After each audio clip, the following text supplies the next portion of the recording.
Brought to you by Agilus Diagnostics.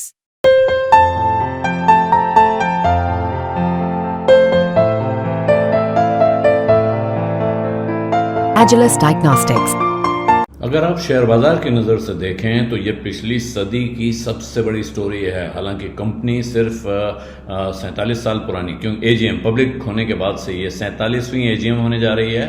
Bharat की सबसे बड़ी प्राइवेट कंपनी रिलायंस इंडस्ट्रीज की एजीएम परसों 29 तारीख को दोपहर 2 बजे होगी और अब लोगों की नज़र लगी हुई है इस पे, और नज़र इसलिए लगी हुई है कि इस वक्त इस कंपनी में बहुत कुछ पक रहा है। उसमें से क्या क्या तश्तरी पर रख के सामने आने वाला है, ये सवाल लोगों के मन को बहुत समय से मथ रहा है और इसीलिए अब ये सवाल लोगों के दिमाग में है, ये प्रश्न है कि जो हम सोच रहे हैं उसमें से क्या क्या यहाँ फलीभूत होने जा रहा है, साकार होने जा रहा है। तो लोग इंतजार किस बात का कर रहे हैं? जो सबसे बड़े इंतजार पिछले साल और उसके पिछले साल से भी चल रहे हैं कि कब आएगा रिलायंस रिटेल का आईपीओ, या कब होगी रिलायंस रिटेल की लिस्टिंग, और कब होगा जियो इन्फोकॉम का या रिलायंस जियो का आईपीओ या उसकी लिस्टिंग। और इस सब के बीच किसी ने सोचा नहीं था कि कंपनी इस बीच एक अपना नया कारनामा दिखाएगी। जो जियो फाइनेंशियल सर्विसेज अचानक आई, लिस्ट हो गई, लोगों को उसके शेयर भी मिल गए, उसके बारे में किसी ने सोचा नहीं था।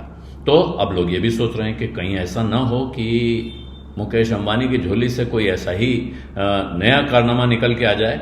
लेकिन जो सीधा इंतजार है वो तो यही है कि रिलायंस रिटेल और रिलायंस जियो और जो इससे निकलने वाले दूसरे बिजनेसेस हैं उनकी लिस्टिंग या उनके आईपीओ की क्या तैयारी है, कब तक आ सकती है।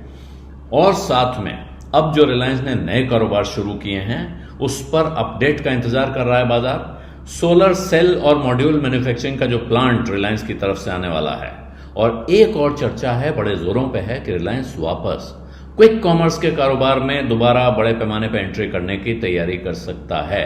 तो ये सारे सवाल इस एजीएम के पहले चल रहे हैं, और ये इसलिए भी चल रहे हैं कि इससे पहले एजीएम्स में ये कंपनी बड़े अनाउंसमेंट करती रही है। 2017 को याद करें तो जियो फोन का लॉन्च 2017 में एजीएम में अनाउंस हुआ था कि आप 1500 रुपए का रिफंडेबल डिपॉजिट दीजिए, जियो फोन ले लीजिए। उसके बाद एक साल बाद जियो फोन 2 का लॉन्च भी एजीएम में अनाउंस हुआ था। 2999 रुपए का हैंडसेट और 501 रुपए का एक्सचेंज ऑफर था पिछले जियो फोन के लिए, यानी पुराना वाला दीजिए, 501 का डिस्काउंट लीजिए। इसके अगले साल आता है 2019 में अरामको के इन्वेस्टमेंट का अनाउंस हुआ था। जियो फाइबर का कमर्शियल लॉन्च और प्राइसिंग डिटेल्स आए थे, और साथ में मुकेश अंबानी ने ऐलान किया था कि Reliance industries net debt free होने जा रही है। रिटेल और टेलीकॉम में उस वक्त बड़े पैमाने पे बहुत सारे दिग्गज निवेशक आए थे, उन्होंने इन बिजनेसेस में पैसे लगाए थे, हिस्सेदारी ली थी, जिससे रिलायंस पे चढ़ा हुआ काफ़ी बड़ा कर्जा उतर गया था और कंपनी उस साल नेट डेट फ्री हो जाएगी, इसका ऐलान हुआ था। फिर 2020 में गूगल के इन्वेस्टमेंट का ऐलान हुआ, एक 5G सोल्यूशन का ऐलान हुआ, और रिलायंस ने कहा कि हम कॉमर्स और रिलायंस रिटेल में स्ट्रैटेजिक और फाइनेंशियल पार्टनर्स की एंट्री पर विचार कर रहे हैं, उस पर काम चल रहा है।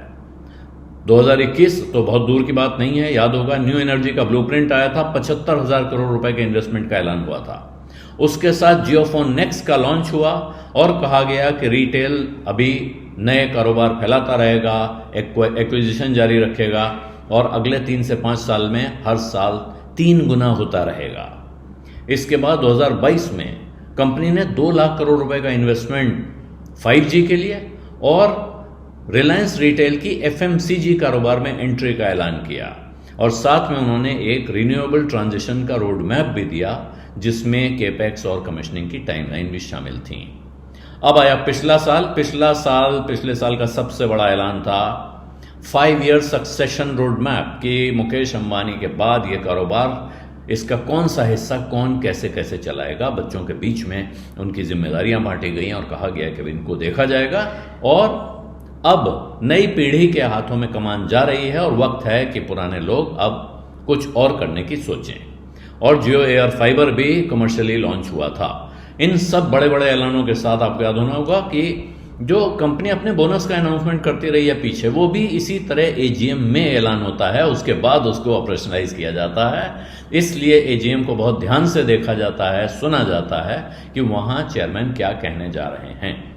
और यही वजह है कि अब बाजार इस एजीएम का इंतजार कर रहा है। बिज़ अड्डा में आज इतना ही। अब इजाजत दीजिए। धन्यवाद, नमस्कार।